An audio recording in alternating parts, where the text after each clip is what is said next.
Tonight, Port Pirie's $650 million solar farm given the final green light, and rising fuel prices see drivers slugged with an extra $500 a year bill.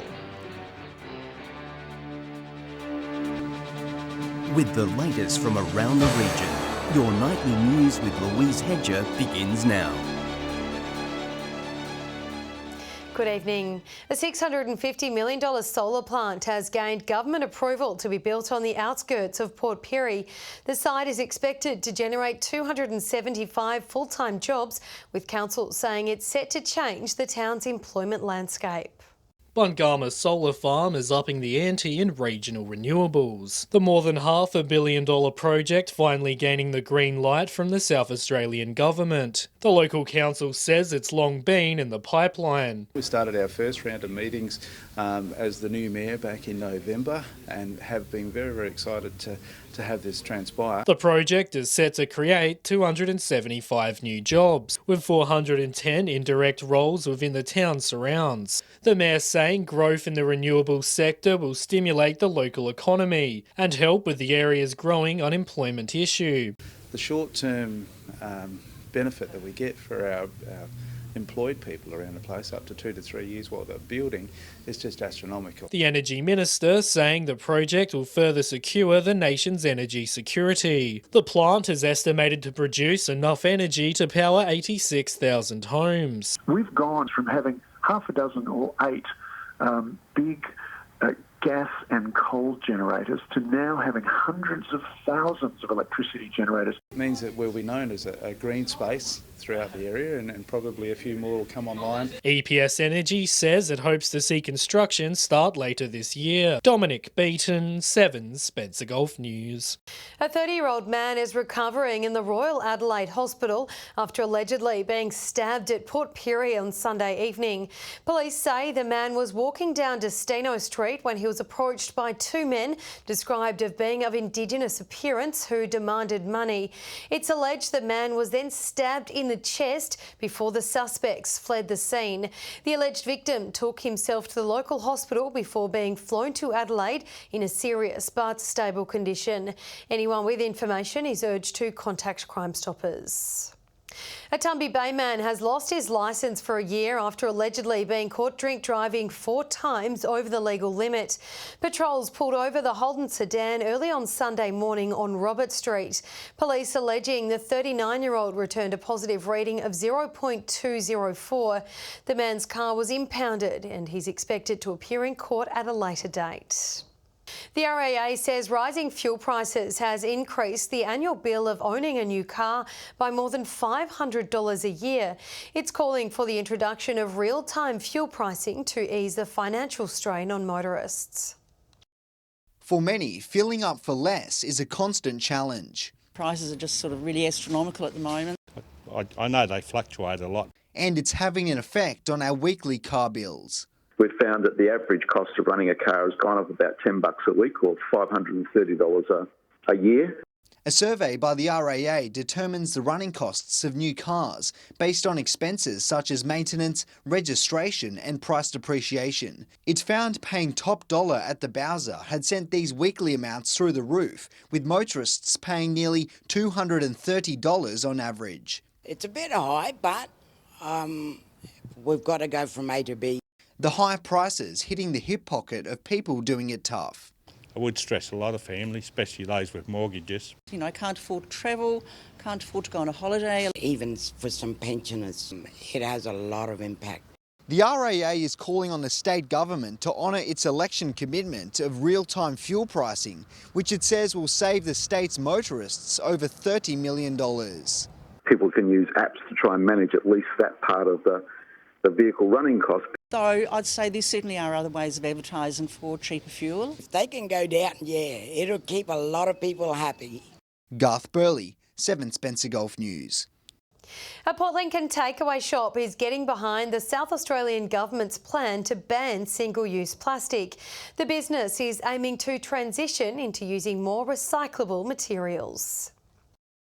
Helping turn the tide on single-use plastics, with one local business getting behind the change. Community House Pantry actually welcomes the the changeover from using plastics to environmentally friendly products. Great idea from the SA government to introduce this. A range of plastic products, including straws and cutlery, set to get the axe next year, forcing cafes and restaurants to make the switch to recyclable materials. Going into biodegradable products has to be the best idea to do, because our world and our environment is worth saving for our grandchildren. The pantry currently uses single-use plastics such as cutlery and polystyrene containers. Linda Davies says she hopes the government supports small businesses who will make the change. It's a lot more expensive to buy the recycled products than it is to buy the plastic products. So I'm really hoping that we don't have to put that price onto the customer. Every year, hundreds of pieces of plastic wash up on the Eyre Peninsula's pristine beaches, the Natural Resources Department documenting it in decades worth of data. Some of the plastics were bottles, straws do come up, as people would be aware, and further north up the Gulf, near Blacks Point, there is cutlery and bubble wrap. The local community backing the move to ban single-use plastic. It's an absolute must, yes. And our sea life just can't survive with what's happening out there at the moment. So yes, certainly around here we must get rid of it. I've got 2 kids myself, so anything that we can do now to help them in their future is going to be great. It's a necessity. There's so many things, the animals that are suffering so much in the sea, and I always have my own fine china cup wherever I go. The government is set to introduce the draft plastic ban next year. Nathan Regter, 7 Spencer Golf News. Still to come tonight, backlash against proposed land tax changes in South Australia. And after 2 decades on the job, the creator of the Traditional Lands Rights Association hangs up his hat. Welcome back. Public elective surgery will be outsourced to private hospitals under a state government move set to cut waiting times for regional patients. The 4-year plan will see 13 private metropolitan hospitals help out its public counterparts. Over 17,000 people, including many in regional areas, are currently on the public waiting list for elective surgery. The South Australian government's plan to pass contentious land tax laws has been met with backlash from the state's independents. Under the new laws, property owners will no longer be able to split properties in order to minimise tax. Local members saying some businesses will be forced to pay a further $200,000 to $300,000 extra a year. As a local member, stand by and have people say they're not going to invest in regional areas like Port Pirie or the surrounding areas. So I'm going to be voting against that. The government says $40 million will be raised annually through the tax. A man who's been instrumental in traditional land rights across the Spencer Gulf is retiring after 20 years. Port Augusta's Vince Coulthard is hoping to pass the baton to the younger generation. Its conception more than 2 decades ago was a step forward for traditional owners in the far north, and the man at the centre of the Adyamatna Traditional Lands Association is now taking a step back. Well into my 60s, so I really need to start thinking about slowing down. Vince Coulthard making the decision to retire after a distinguished history within ATLA. Handball it there to some of the others to take it forward. During his time, he helped the organisation secure native title claims for the Adyamatna people, as well as reclaim management of 2 national parks and the Wilpena Pound Resort. Wilpena is probably our biggest success story. Since the tourist destination was purchased in 2012, it has employed over 130 Indigenous workers. Wilpena will continue to open the doors for young Aboriginal people. He has had a fierce commitment to stick up for his people and protect the interests of Aboriginal South Australians. While Vince looks forward to life outside the Traditional Lands Association, he expects many fresh faces to continue its advocacy work. You know, I'm certainly proud of where ATLA's gone. I don't have any doubt in my mind that it can continue to be successful. Garth Burley, 7 Spencer Golf News. Celebrity chef Michael Angelakis is planning to hold a fundraising dinner in Broken Hill later this year. The retired fishmonger, many would recognise from cooking show Out of the Blue, is working with a mining company to host the event. He plans to make it a seafood soiree dinner at the Junction Hotel to raise money for the Royal Flying Doctor Service. So we'll present seafood, we can have some auctions. Spoke to my mate Tex Walker, a local boy, and we're going to get some Crows memorabilia as well too. The dinner will be held on the 4th of September and tickets go on sale soon. Regional Development Farwest is encouraging locals to get their nominations in for the annual Business Awards. The night is dedicated to promoting the region's commerce industry across a variety of categories.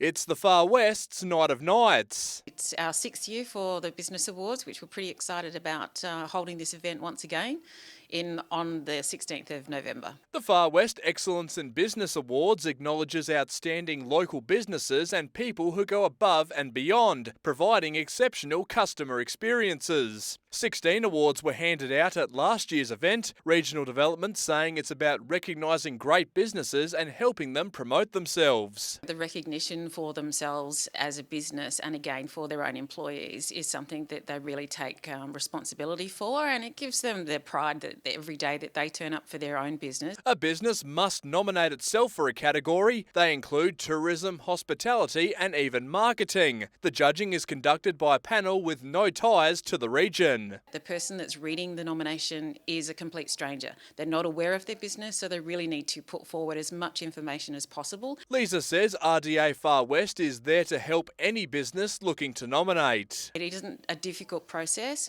We're very happy to offer that support and either into the RDA office or very happy to visit any business. She is also encouraging locals to nominate for the People's Choice Awards, the Far West's favourite tradie, service with a smile and most popular business. Nomination forms can be found across Broken Hill or on the RDA Far West's website. To recognise local people making that effort in a business, I think is something that we all should be honouring and looking after our local community business. Entries close on September 22nd. Patrick Reinke, 7 Spencer Gulf News. A new business startup initiative in Port Pirie will see vacant spaces in the town given a new lease of life. The Activate Business program is set to help unemployed residents and active job seekers have access to a collaborative space for up to 6 months rent-free. The program will be available to 15 people over the next 9 months. It's really about giving people who are not working at the moment an opportunity to take their business idea to the next level or help maybe commercialise their hobby business. Applications close this Friday. Stay with us after the break, a wrap of the latest sports results, and we'll have the weather details with Britt.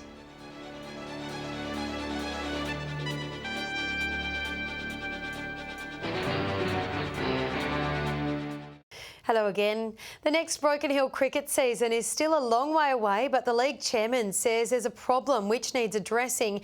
He's concerned about a drop in junior numbers and is placing most of the blame on the online world. It's a problem plaguing many sports across the country. That doesn't really surprise me. I don't think any sport likes to admit that their numbers are decreasing in juniors. Off the back of Cricket Australia being caught allegedly inflating its junior cricketer numbers, Broken Hill's local league is facing a similar situation. The Barrier District Cricket Competition seeing a drop in young teenage players. Young kids at primary level isn't too bad.